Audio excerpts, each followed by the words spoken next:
영적으로 단장하라. 저희를 진리로 거룩하게 하옵소서. 아버지의 말씀은 진리니이다.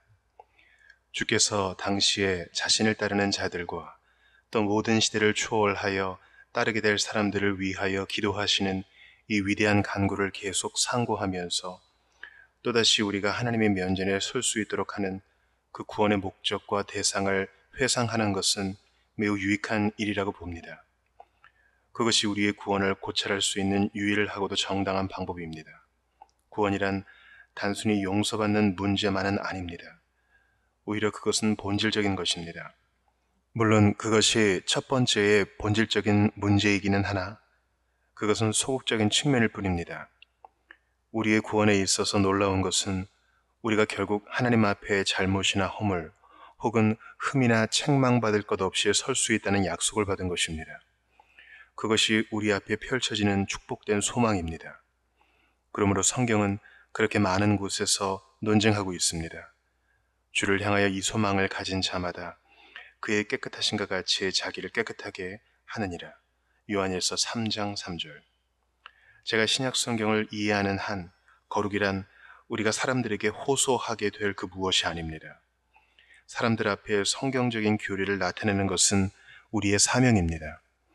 그리고 자신이 믿는다고 주장하는 바를 진정 믿는 사람은 성화의 문제에 절박한 관심을 갖고 있는 사람입니다. 만일 이 성화의 교리가 어떤 사람에게 중요하지 않다면 그 사람은 자신이 신자인지 아닌지에 대한 고백이 필요합니다. 만일 우리가 하나님과 그리스도 앞에 서야만 한다는 사실을 참으로 믿는다면 낭비할 시간적 여유가 없습니다. 그리고 우리 앞에 놓인 가장 긴급한 문제는 우리가 마땅히 취해야만 될 이 성화를 이루는 방법을 배우는 것이라고 봅니다. 그것은 우리의 중요한 주제였습니다.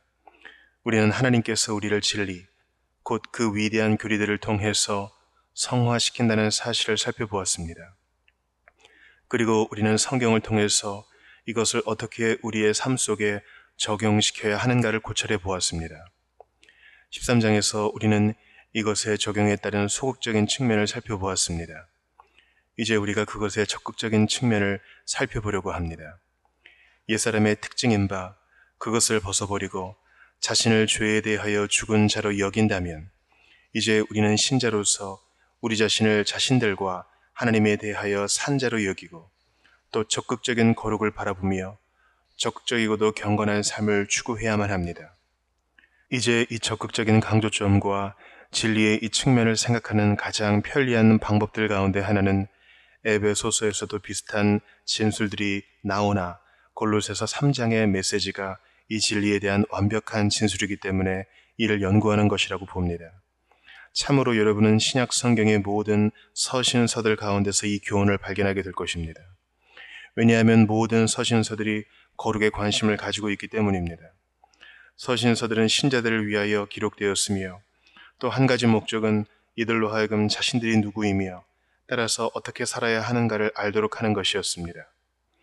그러면 사도 바울이 자신의 논리를 어떻게 발전시켜 나가는지 살펴보기 위해서 골로새서 3장을 고찰해 보도록 하겠습니다.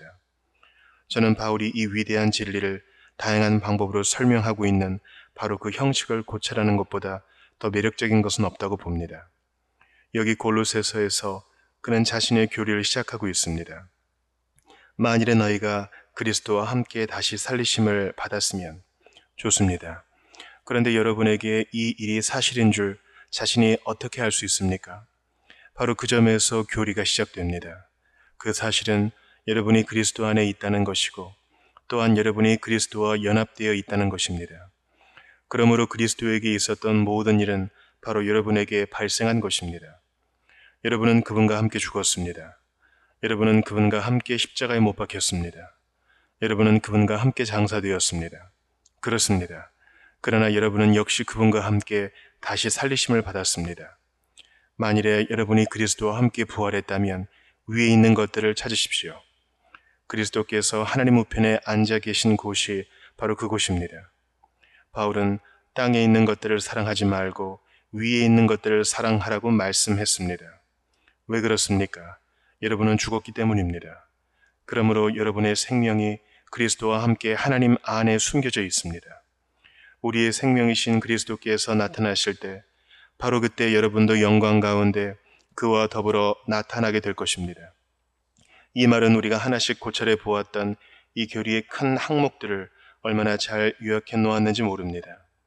제가 그것들을 또다시 언급하지 않을 수 없습니다. 사도 바울이 어떤 작은 문제도 그 진리와 교리의 문맥 속에서 설명하지 않은 것이 없음을 발견하게 될 것이기 때문입니다. 그리고 그것은 우리가 기억해야만 될 가장 중요한 것들 가운데 하나입니다. 그것은 제가 종종 지적했듯이 로마 가톨릭의 거룩에 대한 개념의 전체적인 비극이 아닐 수 없습니다. 그것은 상세한 지식들을 갖고 있음에도 불구하고 종종 관계성을 잃고 말기 때문입니다. 성화된 삶 그 자체가 목적이 되어버리고 맙니다. 그러나 그것이 결코 성경적일 수는 없습니다. 우리가 어떤 일들을 행하는 것은 또 다른 목적 때문입니다. 우리가 그리스도인이 되기 위해서 그런 일들을 행하지는 않습니다.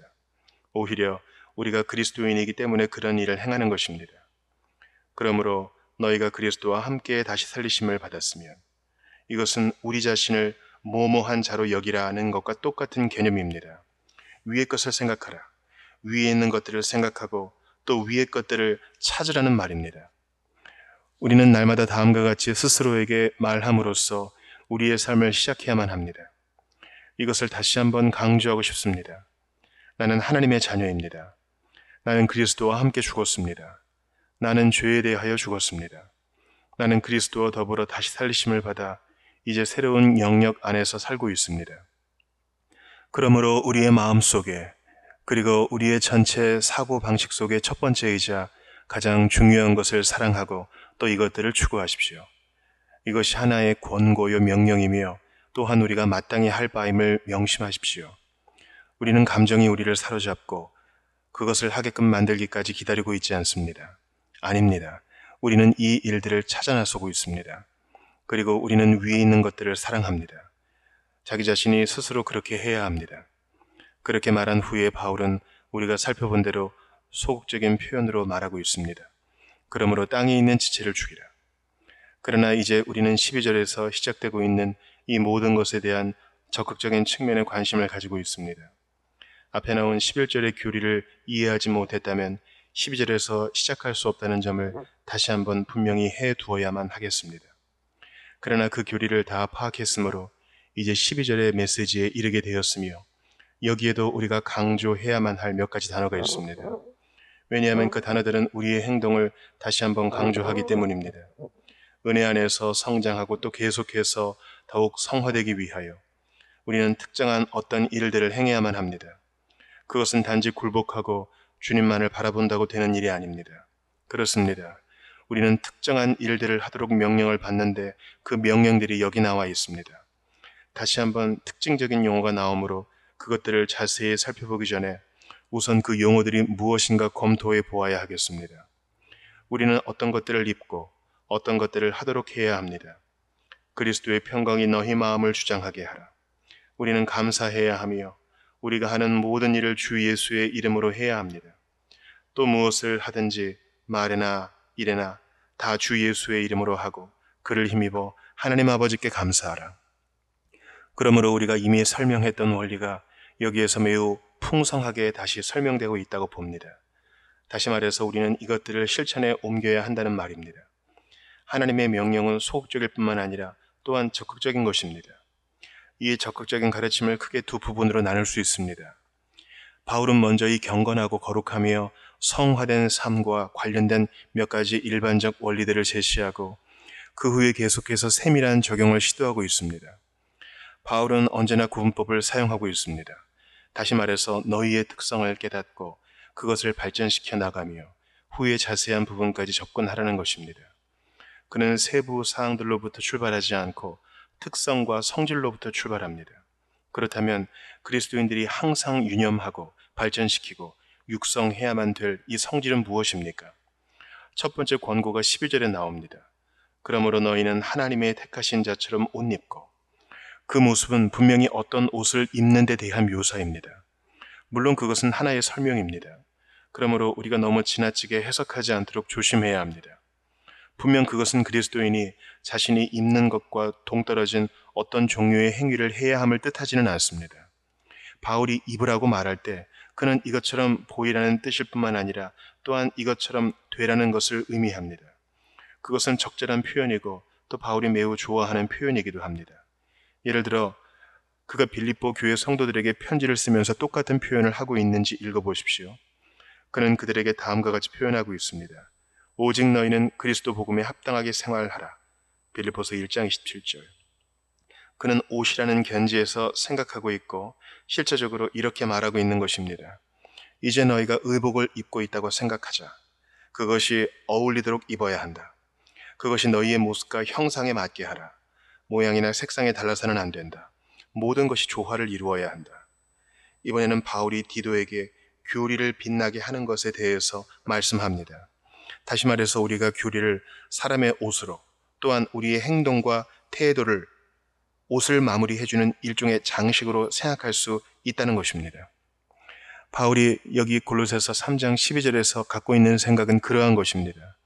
그러나 그는 매우 현명한 교사이기 때문에 일반적인 진술을 하는 것만으로는 충분하지 않다는 것을 알고 있습니다.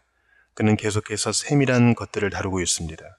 그러므로 너희는 하나님의 택하신 거룩하고 사랑하신 자처럼 긍휼과 자비를 옷 입고, 이것들에 대해서 더 이상 설명이 필요치 않다는 사실을 압니다. 제가 강조하고 싶은 것은 우리가 자비하라고 명령을 받았다는 것입니다.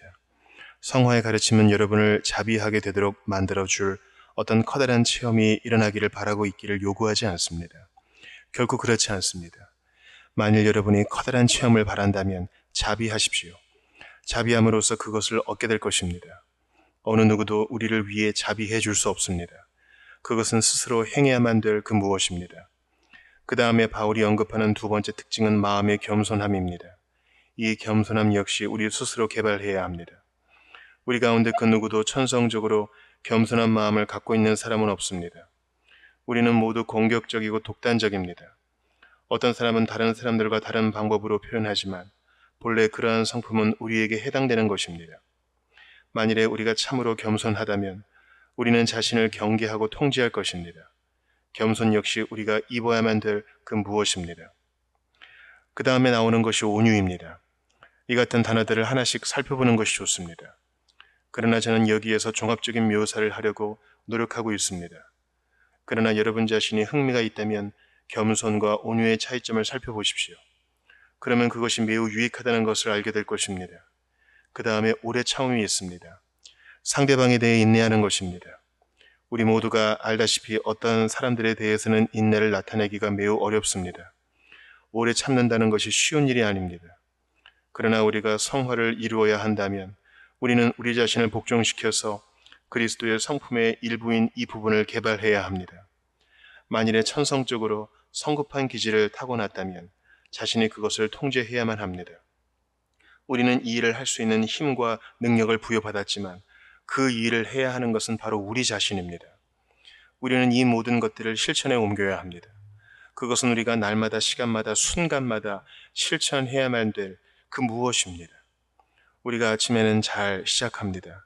그런데 그 다음에는 어떤 일이 일어납니까? 그런데 그 순간에 이 성품에 유의하고 그것을 기억하고 그것을 개발시켜야 합니다. 우리가 그런 성품을 개발하면 할수록 그만큼 우리가 그 같은 세밀한 일들에 실패할 가능성이 더 적어집니다. 그 다음에 바울이 13절에서 이렇게 말합니다. 누가 네게 혐의가 있거든 서로 용납하여 피차 용서하되 주께서 너희를 용서하신 것과 같이 너희도 그리하고. 이건 역시 우리가 실천해야만 될 그 무엇입니다. 어떤 사람이 우리에게 손해를 입혔습니다. 우리가 못 본 채하고 그 사람을 쳐다보지 않는다 보이지만 절대로 그렇지 않습니다. 우리는 이 문제에 직면해야 하고 또 복음이란 견지에서 이 문제에 대해 우리 자신과 의논해야 합니다.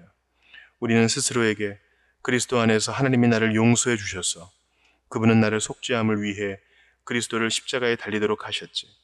내가 계속해서 그분을 모욕하고 의도적으로 그분을 대적하는 죄를 범했는데도 말이야. 하나님께서 나를 위해 그런 일을 해주셨다면 어떤 일이 있어도 내가 이 사람을 용서해 주어야지 라고 말해야 합니다. 우리는 스스로 그렇게 하도록 해야만 합니다. 그것이 성화에 대한 신약 성경의 교훈입니다. 그 다음에 진리를 적용하는 또 다른 하나의 가장 흥미로운 방법이 14절에 나와 있습니다. 이 모든 것 위에 사랑을 더하라. 이는 온전하게 매는 띠니라. 이것은 재미있는 표현입니다. 이 모든 것 위에란 실제로 이 모든 것들 바로 위라는 의미입니다. 바울이 어떻게 표현하고 있는지 주목해 보십시오.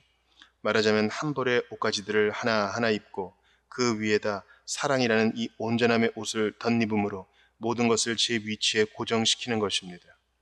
이 여러 가지 옷들이 그 놀라운 겉옷으로 함께 조화를 이루어야 합니다. 그것으로 함께 조화를 이루고 서로 묶어줌으로 완벽하고 온전하며 또 통일된 모습을 나타내 보이게 될 것입니다. 그것이 첫 번째 위대한 권고입니다. 우리는 이 모든 것을 입어야만 합니다. 그리고 우리는 그것이 제가 이미 언급한 바인 듯 찬송과 가사, 곧 거룩하게 될 시간을 가지라 하는 말을 얼마나 완벽하게 설명해 주는지 보게 됩니다. 영적으로 우리 자신을 단장할 시간을 가지라는 말입니다. 매일 아침마다 급하게 옷을 입지 말라는 것입니다. 그 시제가 현재로 되어 있다는 사실에 주목하시기 바랍니다. 우리는 이것들을 한 번만 입고 나머지의 삶의 기간 동안에는 입지 않아도 된다고 생각지는 않습니다. 반대로 우리가 계속해서 그 일을 해야만 한다는 것입니다. 우리의 경험으로 볼 때 그것이 얼마나 옳은 일입니까? 아침마다 영적으로 의복을 갈아입어야 합니다. 그리고 나서 낮 동안에는 모든 것이 제 위치에 놓여 있는지 살펴보고 또 거울에 우리 자신을 비추어 보고 정리해야만 합니다. 거룩하게 될 시간을 가져야 한다는 말입니다. 바울의 다음 권고가 15절에 나오고 있습니다. 그는 이렇게 말합니다. 그리스도의 평강을 위하여 너희가 한 몸으로 부르심을 받았나니 또한 너희는 감사하는 자가 되라. 그것은 역시 멋진 일입니다. 그것을 다른 말로 번역하면 하나님의 평강이 너희 마음속에 심판의 역할이 되도록 하라는 뜻이 될 것입니다. 그것은 그리스도께서 죽으시기 직전에 제자들에게 주셨던 평안입니다. 평안을 너희에게 끼치노니 곧 나의 평안을 너희에게 주노라. 요한복음 14장 27절. 바울 사도는 평안이 너희의 중심을 지배하는가 보라고 말합니다. 만일 여러분이 상처받았다고 느끼고 있다면 그것을 그 심판에게 가져가십시오. 여러분 자신이 스스로 결정을 내리거나 혹은 이것이 나의 권리야라고 말하지 마십시오. 하나님의 평강이 심판주로 작용하게 하십시오. 여러분 자신의 마음에 그리고 여러분의 주변에 그리스도의 평강으로 다스리게 하시기를 바랍니다. 우리는 한 몸으로 부르심을 받았습니다. 그러므로 아무것도 그리스도의 평강을 방해하지 못하도록 하십시오. 그리고 어려운 문제들을 심판주에게 가져가는 법을 배우고 또 성화를 이루면서 성장하게 되시기를 바랍니다. 같은 절의 마지막 권고가 나오는데 감사하는 자가 되라는 것이 바로 그것입니다. 우리는 감사를 하나의 느낌으로 생각하는 경향이 있습니다. 그러나 사도 바울은 우리가 감사하고 싶다고 느끼든지 혹은 느끼지 않든지 간에 감사하라고 명령합니다. 그는 우리가 계속해서 감사하게 되어야 한다고 말합니다. 그것을 다른 말로 번역하면 그렇다는 것입니다. 어떤 사람은 이렇게 말합니다. 그러나 감사가 느낌이 아니라면 그것이 무엇입니까? 한 유명한 찬송가 가사가 그것을 완벽하게 설명해주고 있습니다. 그것은 이렇습니다. 너의 복을 세어보아라. 하나하나 불러보아라. 그리하면 주께서 주신 복을 인하여 놀라게 되리라. 그러나 여러분이 아침에 일어나서 전혀 감사한 느낌이 들지 않는다고 생각해 보십시오. 사실상 여러분이 그 반대의 느낌을 느낀다고 생각해 보십시오. 아니, 사도 바울이 감사하는 자가 되라고 말하되 여러분은 솔직하게 말해서 그런 느낌이 들지 않습니다 라고 말할 수밖에 없다고 생각해 보십시다. 그렇다면 어떻게 우리 자신이 감사하도록 만들 수 있을까요? 우리가 잠시 생각해 보아도 그렇게 할 수 있습니다. 우리가 받은 바 복을 세어보십시오. 여러분의 복을 세어보고 여러분에게 일어났던 일들을 열거해 보십시오. 왜 그리스도인이 되었습니까? 어떻게 죄사함을 받았습니까? 어떤 경험을 하셨습니까? 선하심과 인자하심이 여러분을 따랐습니까? 그 모든 것을 생각해 보십시오. 그렇습니다. 여러분이 받은 복을 세어보십시오. 그것을 헤아려 보십시오. 그렇게 할 때 주님이 해주신 것을 인하여 놀라게 될 것입니다. 그런 수고를 하다 보면 여러분 스스로 감사하게 됨을 발견하게 될 것입니다. 다음에 나오는 말씀은 우리를 위한 것입니다. 그리스도의 말씀이 너희 속에 풍성히 거하여 모든 지혜로 피차 가르치며 권면하고 시와 찬미와 신령한 노래를 부르며 마음의 감사함으로 하나님을 찬양하고. 다시 한번 그 명령을 유의해 보십시오. 그리스도의 말씀, 곧 그리스도 자신이 가르치신 말씀이 우리 안에 풍성히 거해야 합니다. 그러나 그것이 어떻게 내 안에 풍성히 거하도록 합니까? 라고 질문할 것입니다. 우리는 말씀을 읽고 묵상함으로, 그리고 다른 사람에게 말씀에 대해 말함으로 그렇게 할 수 있습니다. 우리는 말씀에 전념해야만 합니다. 왜냐하면 우리가 말씀을 아무리 많이 읽어도 지나치지 않을 것이기 때문입니다. 말씀을 읽으면 읽을수록 우리 안에 말씀이 더 많이 있을 것입니다. 또 우리가 이 모든 것을 지키고 조절하며 말씀이 우리 안에 거하도록 할 때 우리는 놀라운 삶을 살게 되고 또 모두 즐겁게 지낼 수 있을 것입니다. 그리고 동시에 우리는 그리스도인으로서 하나님의 솜씨가 우리 안에 나타났음을 세상 사람들에게 보여줄 수 있을 것입니다. 그리고 마지막으로 바울은 다음과 같은 말로써 모든 것을 요약하고 있습니다. 또 무엇을 하든지 말이나 일이나 다 주 예수의 이름으로 하고 그를 힘입어 하나님 아버지께 감사하라. 다시 말해서 그 모든 것을 그리스도의 정신으로 하라는 것입니다. 이 일들을 할 뿐만 아니라 또한 이 일들을 하는 방식 역시 중요합니다. 무엇을 하든지 주 예수의 이름으로 하고 그것은 그분이 하셨던 방식대로 하라는 것입니다. 이 점에 관한 사례 역시 끝없이 들 수 있습니다. 여러분은 바울이 고린도에서 연보를 모으면서 그것을 어떻게 드려야 하는가에 대해서 말씀한 바를 기억하고 있습니까? 우리는 전심을 다하고 기쁨으로 드리며 인색하거나 주저하는 마음으로 해서는 안 됩니다. 그래서는 결코 안 됩니다. 하나님께서 즐겨내는 자를 기뻐하시기 때문입니다. 그러므로 우리가 이 모든 것들을 이와 같이 해야 합니다. 그분이 자신을 주신 것처럼 이것들을 행해야 한다는 말입니다. 이런 옷을 그리스도의 정신으로 기쁘게 입읍시다. 그것을 일종의 구속하는 옷으로 여기지 말고 오히려 세상에서 가장 좋은 옷으로 생각합시다. 우리는 그리스도께서 하셨던 것처럼 그것을 행하지 않으면 안 됩니다. 일반적인 원리들이 있습니다. 그러나 우리들은 바울이 18절에서 세부적인 내용들을 적용하고 있기 때문에 여기에서는 그것들을 기략적으로만 살펴보도록 하겠습니다. 성경에서는 일반적인 원리들만 말하고 중단하는 법이 결코 없습니다. 언제나 자세한 부분까지 들어가는데 바울은 바로 여기에서 그렇게 하고 있습니다. 예를 들어 아내들아 남편에게 복종하라. 이는 주 안에서 마땅하니라 하는 일입니다. 에베소서 5장 23절에서는 이는 남편이 아내의 머리됨이 그리스도께서 교회의 머리됨과 같음이라고 표현하고 있습니다. 그것이 기독교 진리입니다. 그런데 오늘날 사람들은 그것을 기억하고 그것에 복종합니까? 하나님의 말씀이 명백하게 교훈하고 있는 것을 그것이 현대의 사상과 일치하지 않는다 해서 계속 무시하고 있는 듯 보이는 복음주의자들이 있다는 사실을 지적해야 하겠습니다. 그러나 이것은 성경적 가르침입니다. 그 후에 바울이 남편들에게 아내를 사랑하며 괴롭게 하지 말라고 교훈하는 것을 알게 됩니다. 이 모든 권고가 바울이 가장 위험한 것을 직접 지적하고 있는 듯이 보입니다. 그것은 아내의 경우에서나 혹은 남편의 경우에서 분명히 나타납니다. 특히 남편들이 받기 쉬운 유혹은 자기 아내를 괴롭게 하고 아내를 얕잡아 보며 몇 가지 방법으로 아내를 경멸하며 그녀를 당연히 자기를 섬겨야 하는 사람으로 여기려는 것입니다. 그는 머리이며 그러한 위치에 놓이기는 했지만 조금이라도 아내를 괴롭게 하려는 생각으로 아내 위에 굴림해서는 안 됩니다. 그 다음에 자녀들의 문제를 논하게 됩니다. 자녀들아 모든 일에 부모에게 순종하라. 이는 주 안에서 기쁘게 하는 것이니라. 이 교리가 오늘날 얼마나 필요한지 모릅니다. 심지어 그리스도인들 사이에서도 훈육이 사라진 듯 싶습니다. 그러나 바로 그 뒤에 보면 아주 훌륭한 권고가 나오고 있습니다. 아비들아 너희 자녀들을 경록해 말지니 낙심할까 함이라. 우리가 사는 시대를 빅토리아 시대와 비교해 보십시오. 오늘날 자녀를 괴롭게 하는 것이나 자녀들을 훈육하지 않는 모습이 분명하게 드러납니다. 그러나 아버지들에게 주시는 이 권고는 전형적인 빅토리아 시대의 아버지에게 필요했던 만큼 오늘날 많이 필요치는 않는 것 같습니다. 그러나 어떤 의미에서 그것은 언제나 필요합니다. 우리는 항상 이 명령에 귀를 기울여야 합니다. 왜냐하면 자녀들이 그들의 부모에게 순종하려면 부모들 역시 자녀들에게 도리에 맞지 않는 행동을 해서는 안 되기 때문입니다. 자녀들이 낙심하지 않도록 부모는 자녀들을 경록해 해서는 안 됩니다. 부모들은 내가 한번 말했으니 너는 그것을 순종해야만 한다는 식으로 말해서는 안 됩니다. 자녀들에게 할 수 있는 한 최대한으로 그 이유를 설명해 주어야 합니다. 합리적으로 명령을 내려야 한다는 말입니다. 그들을 낙심시키지 말라고 사도 바울이 말씀하고 있습니다. 그 다음에 바울은 종들에게 권고합니다.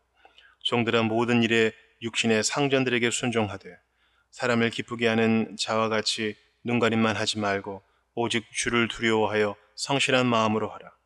이것은 올바른 방식으로 행동하라는 주의입니다. 무슨 일을 하든지 마음을 다하여 주께 하듯 하고 사람에게 하듯 하지 말라. 그것은 남편에게, 아내에게, 자녀들에게, 부모들에게, 종들에게, 그리고 상전들에게 적용됩니다. 우리는 단지 내가 그리스도인으로서 그렇게 해야만 한다고 생각해서는 안 됩니다. 그런 식으로 해서는 안 됩니다. 우리가 그리스도인이기 때문에 그 일을 기쁨으로 그리고 진심으로 해야 합니다. 우리가 그렇게 고차원의 수준을 부여받은 데 대해, 특별히 그 같은 특권을 받은 것에 대해 기뻐해야 한다는 것입니다.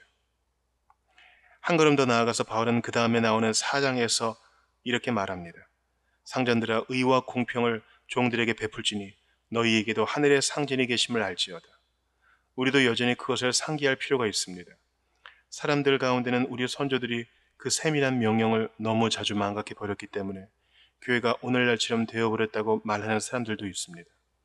그들이 주일에 교회 예배에 참석하고 있지만 어떤 종들은 그들의 저녁 식사를 준비하기 위해 집에 머물러 있었습니다. 그러나 이것은 기독교적 명령입니다. 그 명령은 종들에게 주어졌을 뿐만 아니라 또한 상전들에게도 주어진 것입니다. 그것은 보편적인 명령입니다. 우리는 모두 함께 그리스도인들인 것입니다. 그리고 나서 바울은 기도에 대해서 언급하고 있습니다. 구체적으로 우리가 어떤 방법으로 대화해야 하는가에 대해서 설명합니다. 우리 말은 은혜 가운데서 소금으로 고르게 해야 한다는 것입니다. 왜냐하면 우리의 행동과 행위에 대해서 관심을 가지는 다른 사람들이 우리를 살펴보고 있기 때문입니다. 그러므로 우리는 사도 바울이 우리에게 단순한 원리들을 제시할 뿐만 아니라 또한 그 원리들을 자세히 적용시키는 것을 보게 됩니다. 모든 것을 포괄하는 이 매우 중요한 요점을 다시 한번 강조하고 싶습니다. 이런 일을 실천하도록 부르심을 받은 사람들은 바로 우리들입니다. 이것이 하나님의 성화 방법입니다.